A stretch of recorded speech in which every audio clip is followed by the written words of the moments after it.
Aloha mai kako. Welcome to the Live Ukulele podcast, the season finale of 2023. November and December are break months here at Live Ukulele podcast headquarters in Brad's bedroom studio. So this is it for a little while. Get your fix. Go back, listen to old episodes. There's well over 75 now, probably pushing 80 by the time this goes up. There's a lot of material there. I know that a lot of my followers and fans and students and all the people that I interact with, they really appreciate the insight and kind of the deeper details that can be presented in these a little bit more casual podcasts where I can just kind of wrap off the top of my head and lean on all the experience I've gained over so many years of playing the ukulele, coming up on 20 years. Not yet, but getting there. And all that time and all those stories and all the gigs and the lessons and the teaching and the, stories from other people telling me stories and who knows who and who did this and who did that. All that informs. And I'm just very happy that there is a platform like this to share that. And I encourage you all to take advantage of it and go listen back to some of those old episodes because there's very rarely anything that is like time sensitive. It's kind of all evergreen content that hopefully will remain interesting far into the future, or even as long as the ukulele is fashionable. I really don't know what's going to happen here on this podcast. It is the Friday before the Saturday when it's supposed to go up, and I'm just kind of not sure. I don't have any sort of plans, but I do want to share some news with you folks, maybe share some final thoughts of the year. We'll see where we go.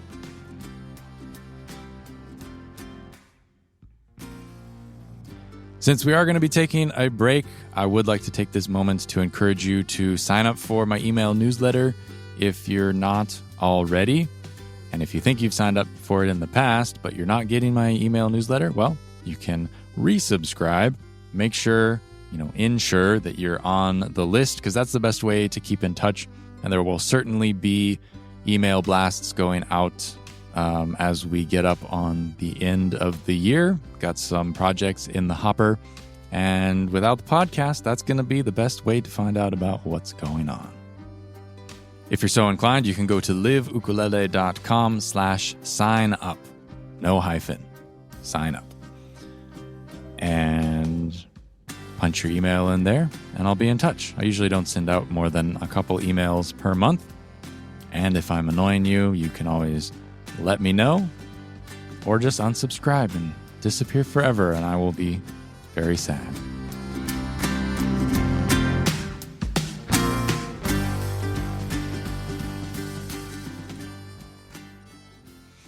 Okay, so what's going on? Well, I have a box sitting right here full of print edition ukulele chord shapes books. Ukulele chord shapes is, for a long time, it was just an ebook.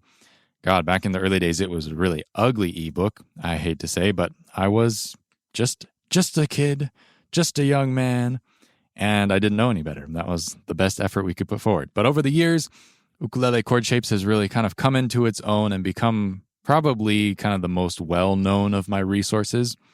A lot of people have really appreciated it as their go-to reference guide for ukulele chords because it contains pretty much 99.9 even percent of the chords that you might want to use in your day-to-day. The only things that's not really in there are the really obscure chords or really kind of nitty-gritty variations on chords that you really wouldn't ever need to look up. If you're playing something that needs a chord variation that's so sophisticated, you should probably be able to figure it out on your own.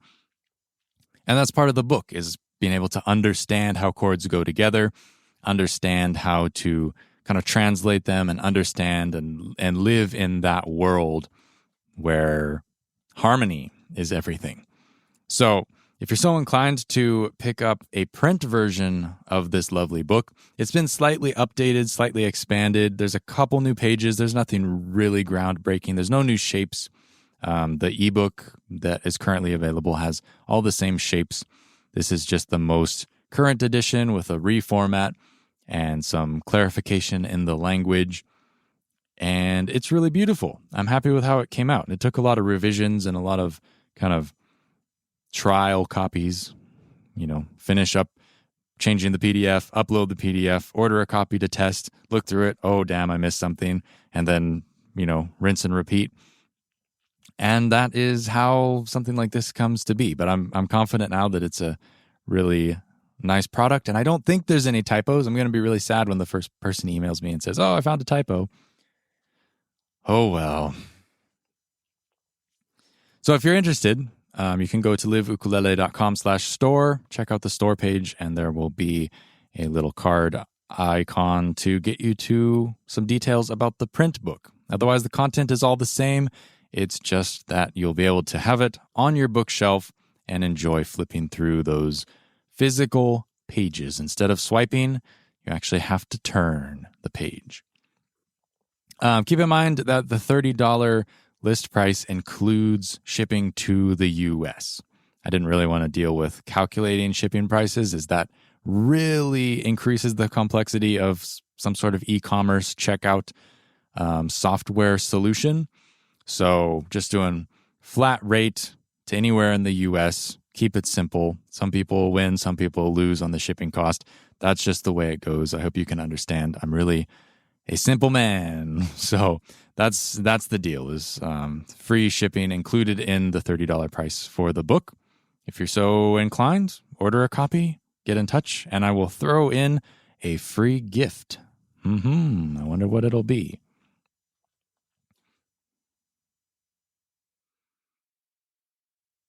Also on my plate is a new songbook. I've never really done a dedicated songbook, but I was thinking about my single string ukulele picking ebook, which is like a guide for beginners and intermediate players who want to learn to pick melody on their ukulele. It's an easy way for people to get started because you're only playing on one string. And that simplifies one of the hardest parts of playing the ukulele, which is transitioning strings with your right hand as you pick with your thumb, jumping between the different strings. That's a challenge. And then also maneuvering your left hand up and down onto the other strings. That's tricky. So the idea with single string picking is that you're just staying on one string. So all you have is the linear playing. You're only going up and down one string. And there's a surprising amount of songs that fall just into one octave up to the 12th fret that you can play. And no, it's not the most efficient way to play, and it's not probably how you're going to want to play into the future.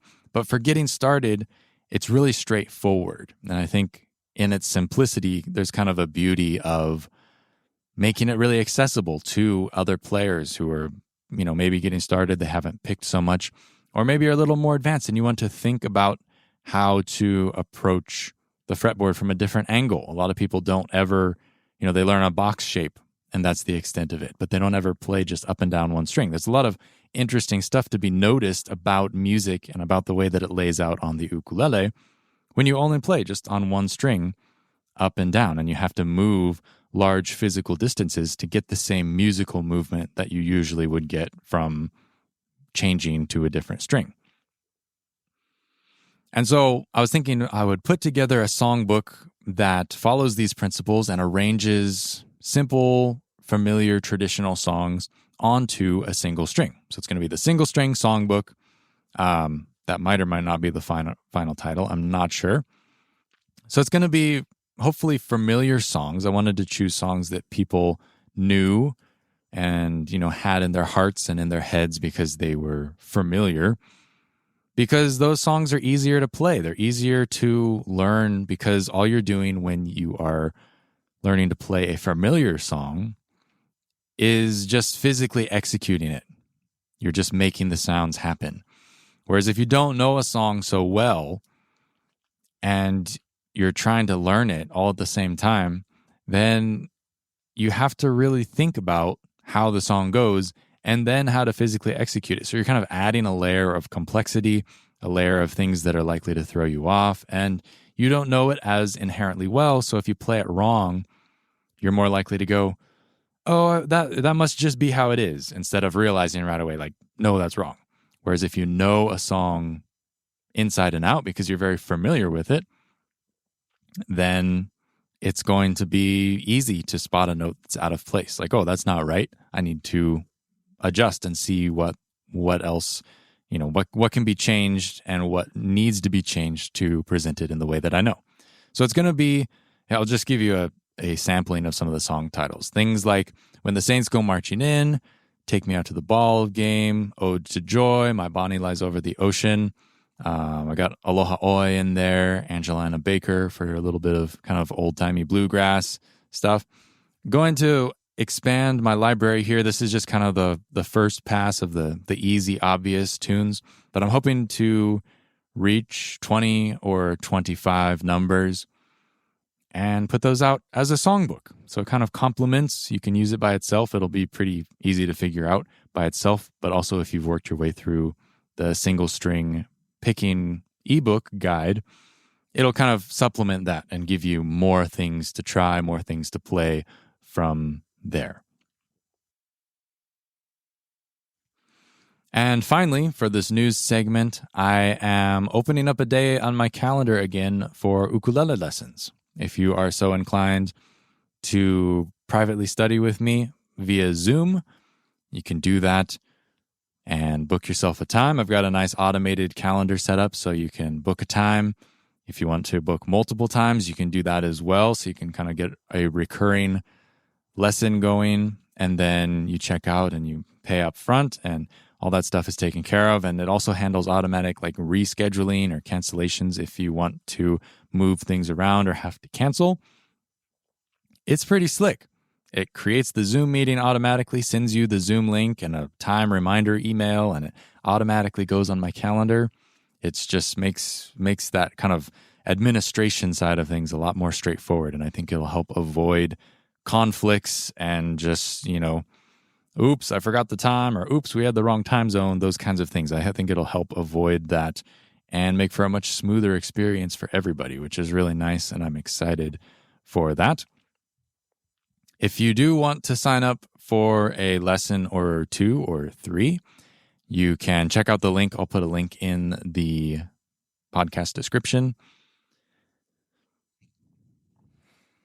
You will need to have the Zoom program installed because I learned the other day that you need to have original sound turned on, which is kind of an advanced feature that only comes with the dedicated Zoom program or app.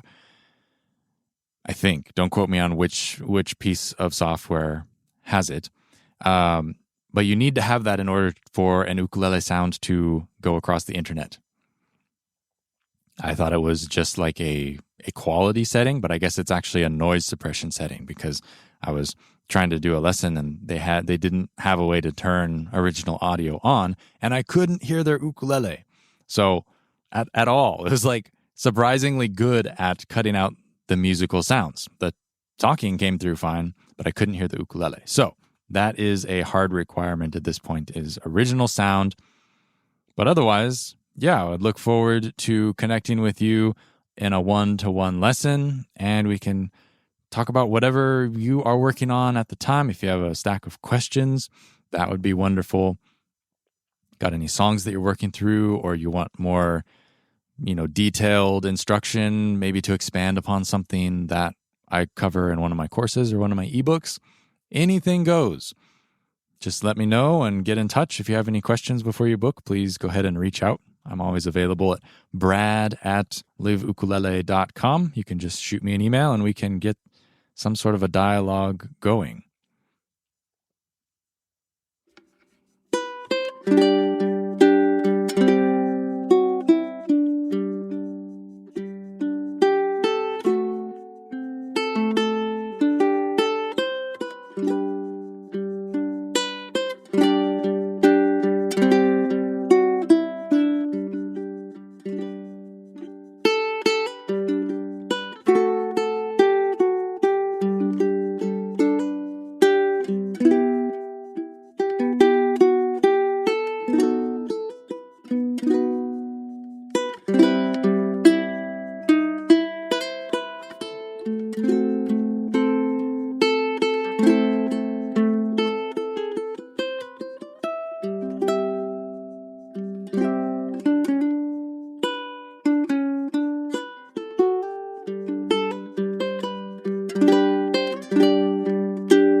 That's a song called Hemelelahu Hawaii, written by Queen Liliuokalani in 1866 as the national anthem for Hawaii. A lot of people aren't familiar with the song, aren't familiar with the fact that that was the national anthem for a number of years. You know, everybody is familiar now with Hawaii Pono'i, but that was actually the first national anthem. Beautiful song that I first heard Raitea sing when she was at Kahilu Theater earlier in the year. It's actually pretty exciting. She released a new album called A Legacy of Hawaiian Song and String, Volume 1, and that song is included on there. When I first heard it, I had never heard that song before, at least that I remembered. And so I was kind of like freaking out, like, how have I not heard this amazing song that was the national anthem before? How did I possibly miss this? And it turns out it's not super well known, and like not many people have recorded it. It's sort of just one of those kind of bygone songs. And so when I came home from the concert, I immediately bought the Kahilu TV recording of the same concert so I could listen to the song again and kind of learn the song from Raiatea's version, because there's a couple versions on YouTube, but I didn't really super connect to any of them. Her version was just like so awesome, because Raiatea is just so awesome. If you don't know Raiatea Helm, you should definitely look her up. She's the kind of the voice of our generation here in Hawaii. Just a stunning world-class singer. And she's wonderful. Just absolutely a wonderful musician. And it was a treat to get to see her live at all, but then to also hear some of the stories and to hear some obscure songs. She's really doing a great job of finding kind of more unknown Hawaiian songs and bringing those into the forefront as she performs them. She's kind of at that level where what she does, whenever she does something, people pay attention. And so I think she's kind of using that leverage that she has to kind of bring light to some of these old songs that maybe we've forgotten. And so the new project is really cool, the Legacy of Hawaiian Songs, because it's all sort of presented as an old sound, like an old new sound. And from the very first song, when I first listened to it, it was like very much felt like it captured it. It was like, wow, this sounds like the music would have sounded if they had modern recording gear in that era. It was just, it felt very, very much like, wow, that's kind of how I imagined it. And so it's really cool. There is violin and fiddle, kind of both styles, and string sections, and of course, guitar. Jeff Peterson, Ian O'Sullivan are on there. Of course, there's ukulele as well, because Raiatea plays ukulele, and so does Ian O'Sullivan and Jeff Peterson. All these wonderful, amazing classical slack key guitarists have all of a sudden picked up ukulele and they just shred. Meanwhile, the rest of us are out of a job. But it's a cool project. Definitely check it out. You can go to kcpstrings.com to learn more about it. There's a digital experience, whatever that is, but it talks about each of the songs and the stories kind of the project, what brought it all together, and it's worth a look. Very cool, and definitely hats off to Raiatea for pulling that together and kind of leading the charge to bring some of these new songs back. Anyways, Hemelelahu Hawaii is included in that project, which I was really super glad to see, because there's not a lot of recordings of it, and because Raiatea's version is just so beautiful, and I was so blown away when I heard it live. It's nice to also have that studio version to reference and to also enjoy. All right, so since this is the last episode before I take a break in November and December, we're going to be coming back in the new year with more of the Live Ukulele podcast. If you have any requests for podcast episodes, things that you'd like to hear me talk about, or maybe people that you'd like to hear on the podcast, you got to think that I only have my connections, and I'm happy to reach out and try and build new connections and look up people that would be interesting to talk to. But if you have any requests, feel free to reach out and send them my way. I've done a lot of episodes. I've covered a lot of stuff, and your ideas would probably be appreciated just to kind of help brainstorm things that would be interesting and engaging on the podcast. But as we move into the new season, I'm going to try and line up, interesting stuff, good stuff. That's what I do. That's what I try and bring to the table, is just things that I find interesting. And I think that that's the main signature of this podcast, is it doesn't pander to anybody. I do this mostly to entertain myself. I stand in my room and I talk to myself. That's what I do here. But just kind of that fly on the wall perspective for you folks listening in, I think that's why people really have kind of resonated with it and found that it's kind of unique. It's different. It's not just interviews or not just stories or not just tips. It's kind of a little bit of everything coming from a background of, being involved in a little piece of the Hawaiian music scene here in Hawaii. So there's a little bit of that authentic connection. And just, I have however many years of experience to draw on to share. So if you want to hear something from that perspective, please feel free to reach out. So this upcoming year, next year, just kind of throwing it out there, that what I'm hoping to do with myself and with teaching ukulele and with liveukulele.com is to just kind of try and streamline and bring everything kind of closer together in a little bit more of a tight-knit ecosystem. I don't have any grand big projects or ideas for courses or anything.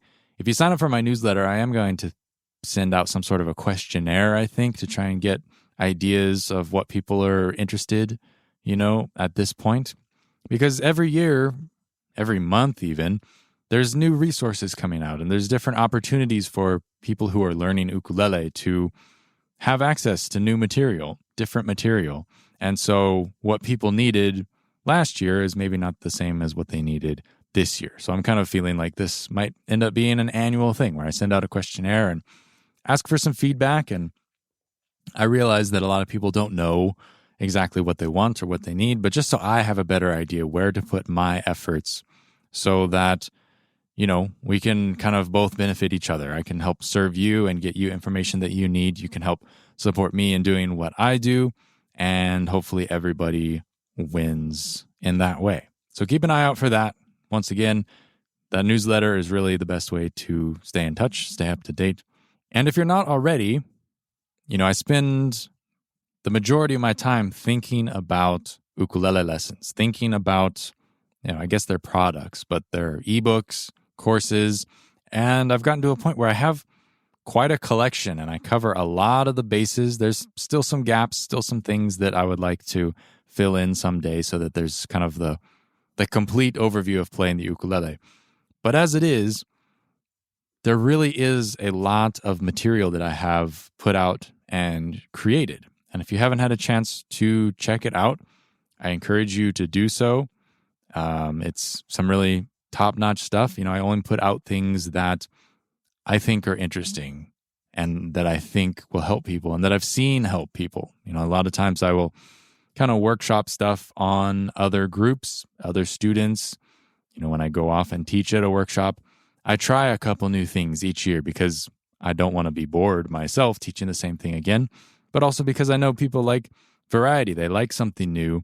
And a lot of times I have an idea that I want to bring to fruition. And the first step is kind of reality checking the idea and seeing like, oh, this seems like it would be interesting to people. It seems like it would be helpful to people. Is it actually that? And so by taking things kind of to the real world, bringing them to students and trying to help students work through those things, become comfortable with them, then I kind of take it and go, okay, is this viable? Not viable. Did they really like it? Did they think it was boring? And with that kind of instant feedback interaction, I'm able to really kind of assess what is worth turning into a larger version with more material or what is worth passing on. So everything that I've got up on liveukulele.com, whether it be like the left-hand technique course, which is kind of my biggest offering, that's like a real nitty-gritty deep dive into how the mechanics of the left hand work as you move around the fretboard. Lots of really good information there. It's still probably the lessons that I'm most excited about because it's all really there. All the from pressing the fret most efficiently to, moving smoothly to transitioning to shifting. And then there's like the string transfer windows where you can actually play scales just by using whole and half steps and knowing how far those distances are onto their neighboring strings. And it's kind of freeing. It's a really interesting way of thinking about things. But this is all stuff that I feel like is really valuable. That's why I do it. That is the bottom line. That's why I do it. I wouldn't put out anything that I didn't think was actually helpful. And I really do appreciate the support of the folks who have joined me on their learning journey, have entrusted me with their learning in one way or another. I do not take it for granted, and I'm so glad that you folks have joined me for the ride. Thank you so much for tuning in to the podcast this year. We will see what we can get up to with our fresh start next year. I wonder if I'm going to change the theme song. I don't know what I would use as a different theme song, but I have two theme songs, right? There's the intro theme song and the outro theme song. And I usually do I change the outro theme song?